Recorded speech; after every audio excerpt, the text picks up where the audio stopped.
I'm a storyteller. That's what I do in life, telling stories, writing novels. And today I would like to tell you a few stories about the art of storytelling, and also some supernatural creatures called the jinni.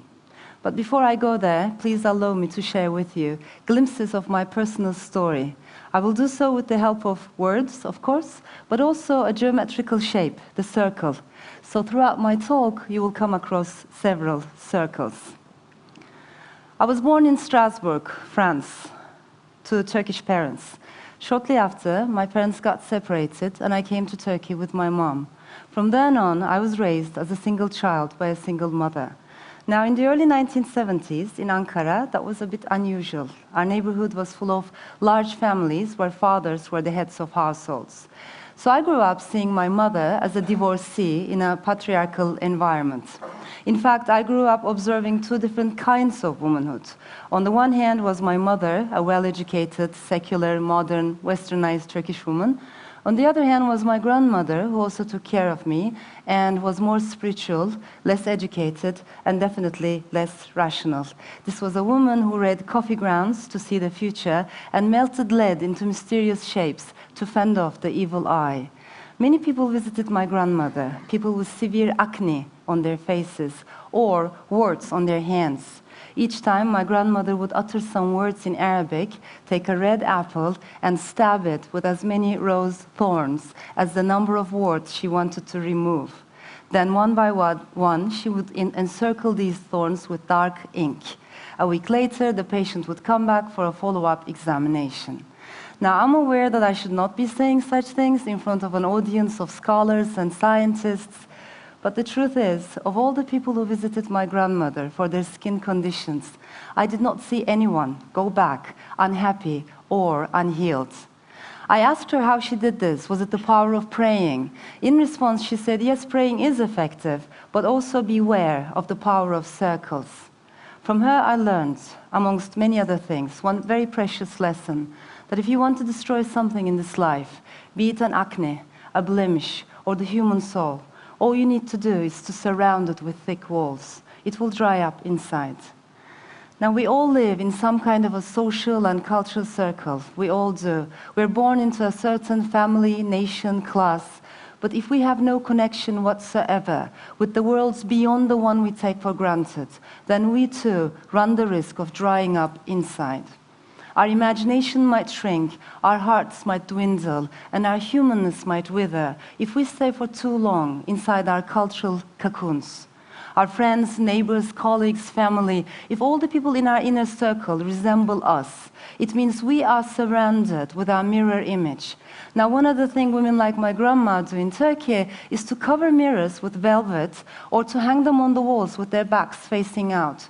It's an old Eastern tradition based on the knowledge that it's not healthy for a human being to spend too much time staring at his own reflection. Ironically, communities of the like-minded is one of the greatest dangers of today's globalized world. And it's happening everywhere, among liberals and conservatives, agnostics and believers, the rich and the poor, East and West alike. We tend to form clusters based on similarity, and then we produce stereotypes about other clusters of people. In my opinion, one way of transcending these cultural ghettos is through the art of storytelling. Stories cannot demolish frontiers, but they can punch holes in our mental walls, and through those holes, we can get a glimpse of the other, and sometimes even like what we see.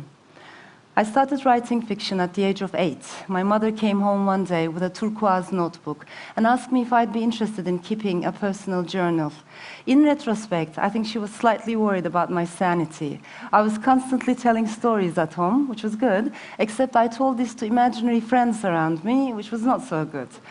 I was an introverted child to the point of communicating with colored crayons and apologizing to objects when I bumped into them. So my mother thought it might do me good to write down my day-to-day experiences and emotions. What she didn't know was that I thought my life was terribly boring.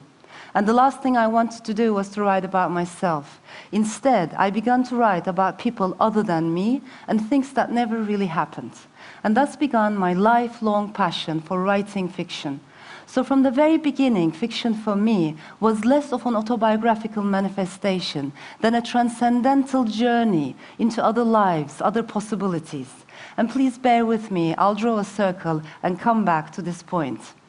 Now, one other thing happened around the same time. My mother became a diplomat. So from this small, superstitious, middle-class neighborhood of my grandmother, I was zoomed into this posh international school where I was the only Turk. It was here that I had my first encounter with what I call as the representative foreigner. In our classroom, there were children from all nationalities, yet this diversity did not necessarily lead to a cosmopolitan, egalitarian classroom democracy. Instead, it generated an atmosphere in which each child was seen not as an individual on his own, but as the representative of something larger. We were like a mini United Nations, which was fun, except whenever something negative with regards to a nation or religion took place, the child who represented it was mocked, ridiculed, and bullied endlessly.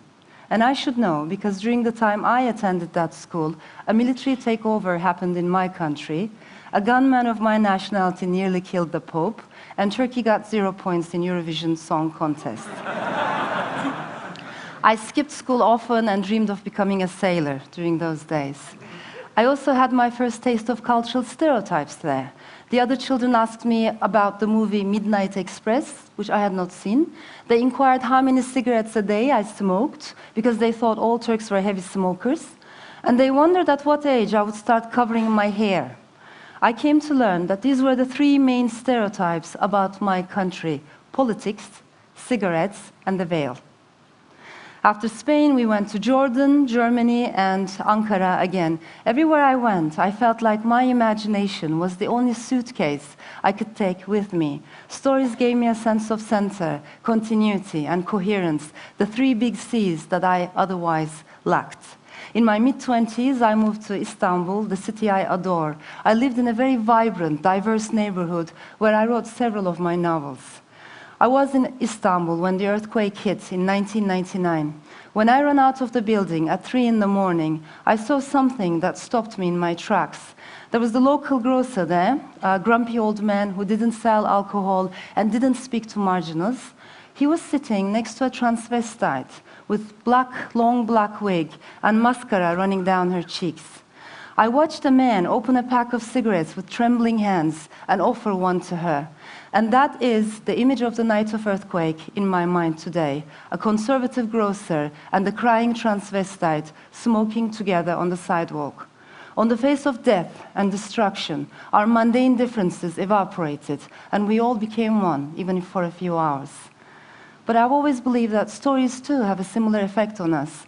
I'm not saying that fiction has the magnitude of an earthquake, but when we are reading a good novel, we leave our small, cozy apartments behind, go out into the night alone, and start getting to know people we had never met before, and perhaps had even been biased against. Shortly after, I went to a women's college in Boston, then Michigan. I experienced this not so much as a geographical shift, as a linguistic one. I started writing fiction in English. I'm not an immigrant, refugee, or exile. They ask me why I do this, but the commute between languages gives me the chance to recreate myself. I love writing in Turkish, which to me is very poetic and very emotional. And I love writing in English, which to me is very mathematical and cerebral. So I feel connected to each language in a different way. For me, like millions of other people around the world today, English is an acquired language. When you're a latecomer to a language, what happens is you live there with a continuous and perpetual frustration. As latecomers, we always want to say more, crack better jokes, say better things, but we end up saying less, because there's a gap between the mind and the tongue. And that gap is very intimidating. But if we manage not to be frightened by it, it's also stimulating. And this is what I discovered in Boston, that frustration was very stimulating. At this stage, my grandmother, who had been watching the course of my life with increasing anxiety, started to include in her daily prayers that I urgently get married so that I could settle down once and for all. And because God loves her, I did get married. But instead of settling down, I went to Arizona. And since my husband is in Istanbul, I started commuting between Arizona and Istanbul, the two places on the surface of Earth that couldn't be more different. I guess one part of me has always been a nomad, physically and spiritually. Stories accompany me, keeping my pieces and memories together like an existential glue. Yet as much as I love stories, recently I've also begun to think that they lose their magic if and when a story is seen as more than a story. And this is a subject that I would love to think about together. When my first novel written in English came out in America, I heard an interesting remark from a literary critic. "I liked your book," he said, "but I wish you had written it differently." I asked him what he meant by that. He said, "Well, look at it. There's so many Spanish, American, Hispanic characters in it, but there's only one Turkish character, and it's a man." Now, the novel took place on a university campus in Boston, so to me it was normal that there be more international characters in it than Turkish characters, but I understood what my critic was looking for, and I also understood that I would keep disappointing him. He wanted to see the manifestation of my identity. He was looking for a Turkish woman in the book because I happen to be one. We often talk about how stories change the world, but we should also see how the world of identity politics affects the way stories are being circulated, read, and reviewed. Many authors feel this pressure, but non-Western authors feel it more heavily. If you're a woman writer from the Muslim world, like me, then you are expected to write the stories of Muslim women, and preferably the unhappy stories of unhappy Muslim women. You're expected to write informative, poignant, and characteristic stories, and leave the experimental and avant-garde to your Western colleagues. What I experienced as a child in that school in Madrid is happening in the literary world today. Writers are not seen as creative individuals on their own, but as the representatives of their respective cultures. A few authors from China, a few from Turkey, a few from Nigeria. We're all thought to have something very distinctive, if not peculiar. The writer and commuter James Baldwin gave an interview in 1984 in which he was repeatedly asked about his homosexuality. When the interviewer tried to pigeonhole him as a gay writer, Baldwin stopped and said, "But don't you see, there's nothing in me that is not in everybody else, and nothing in everybody else that is not in me." When identity politics tries to put labels on us, it is our freedom of imagination that is in danger. There's a fuzzy category called multicultural literature in which all authors from outside the Western world are lumped together. I never forget my first multicultural reading in Harvard Square about 10 years ago. We were 3 writers, one from the Philippines, one Turkish, and one Indonesian. Like a joke, you know? And the reason why we were brought together was not because we shared an artistic style or a literary taste, it was only because of our passports. Multicultural writers are expected to tell real stories, not so much the imaginary. Her function is attributed to fiction. In this way, not only the writers themselves, but also their fictional characters become the representatives of something larger. But I must quickly add that this tendency to see a story as more than a story does not solely come from the West. It comes from everywhere. And I experienced this firsthand when I was put on trial in 2005 for the words my fictional characters uttered in a novel. I had intended to write a constructive, multi-layered novel about an Armenian and a Turkish family through the eyes of women. My micro-story became a macro issue when I was prosecuted. Some people criticized, others praised me for writing about the Turkish-Armenian conflict, but there were times when I wanted to remind both sides that this was fiction. It was just a story. And when I say just a story, I'm not trying to belittle my work. I want to love and celebrate fiction for what it is, not as a means to an end. Writers are entitled to their political opinions, and there are good political novels out there, but the language of fiction is not the language of daily politics. Chekhov said the solution to a problem and the correct way of posing the question were 2 completely separate things. And only the latter is an artist's responsibility. Identity politics divides us fiction connects. One is interested in sweeping generalizations, the other in nuances. One draws boundaries, the other recognizes no frontiers. Identity politics is made of solid bricks. Fiction is flowing water. In the Ottoman times, there were itinerant storytellers called meddah. They would go to coffee houses where they would tell a story in front of an audience, often improvising. With each new person in the story, the meddah would change his voice, impersonating that character.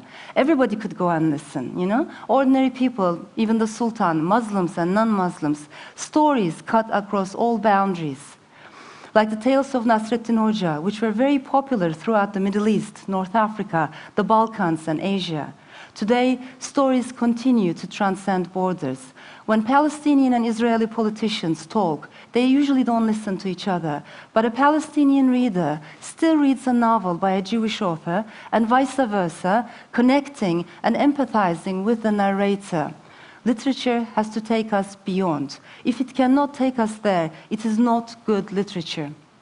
Books have saved the introverted, timid child that I once was, but I'm also aware of the danger of fetishizing them.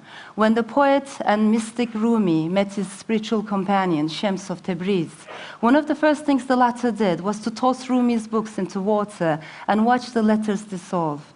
The Sufis say, knowledge that takes you not beyond yourself is far worse than ignorance. The problem with today's cultural ghettos is not lack of knowledge. We know a lot about each other, or so we think, but knowledge that takes us not beyond ourselves, it makes us elitist, distant, and disconnected. There's a metaphor which I love, living like a drawing compass. As you know, one leg of the compass is static, rooted in a place. Meanwhile, the other leg draws a wide circle, constantly moving. Like that, my fiction as well, one part of it is rooted in Istanbul with strong Turkish roots, but the other part travels the world, connecting to different cultures. In that sense, I like to think of my fiction as both local and universal, both from here and everywhere. Now, those of you who have been to Istanbul have probably seen Topkapı Palace, which was the residence of Ottoman sultans for more than 400 years. In the palace, just outside the quarters of the favorite concubines, there's an area called the gathering place of the jinn. It's between buildings. I'm intrigued by this concept. We usually distrust those areas that fall in between things.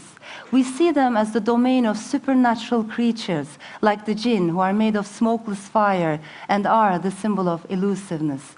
But my point is, perhaps that elusive mid-space is what writers and artists need most.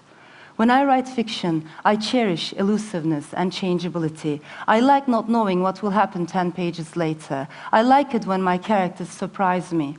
I might write about a Muslim woman in one novel, and perhaps it will be a very happy story. And in my next book, I might write about a handsome gay professor in Norway.